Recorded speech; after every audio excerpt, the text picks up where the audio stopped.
الأستاذ حسام زايد موفد جريدة الشروق والناقد الرياضي بجريدة الشروق لتغطية هذه البطولة. بنشكره على التعاون، وبنشكر زميلنا الأستاذ شريف عبد القادر رئيس القسم الرياضي في جريدة الشروق على الموافقة أن حسام يمدنا بهذه المعلومات وهذه الصور. يد مصر تحقق أولى انتصاراتها ببطولة العالم على حساب تونس. ده كان أهم الأخبار اللي جت في وكالات الأنباء. وتونس خارج إطار المنافسة على الأدوار النهائية من البطولة بعد الهزيمة من المنتخب المصري.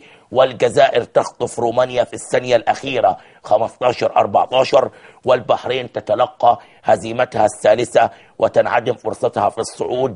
دي الفرق العربية اللي مشاركة في بطولة العالم لكرة اليد. كابتن خالد، يمكن انت كنا بنتكلم عن منتخب اليد، فوز كبير على تونس بالامس. طبعا فوز كبير. تونس اخر بطوله افريقيه كان تونس هو البطل، وكانت البطوله في مصر، وكان منتخب مصر هو الوصيف. لعبه كره اليد لعبه مثيره جدا، وما تقدرش تضمن فيها مين اللي هيفوز حتى لو تفوق في البدايه.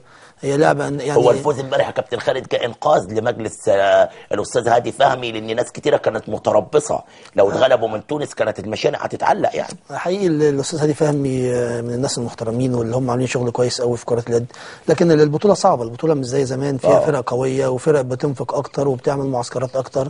الراجل جهده مبذول وبيحاول يعني يعمل كل ما في وسعه لاعلاء شان كره اليد في مصر. يعني انا شخصيا بشكره لانه واقف جنب النادي الاسماعيلي. يمكن كان في مشروع اسمه مشروع العمالقه موجود في الاسماعيليه بيرعاه اتحاد اليد، بيرعى اللاعبين خلال 3 سنين، ويمكن هو مد النادي الاسماعيلي ب10 لاعبين من هذا المنتخب هيبقوا ان شاء الله من اللاعبين المميزين في الفريق الاول خلال السنوات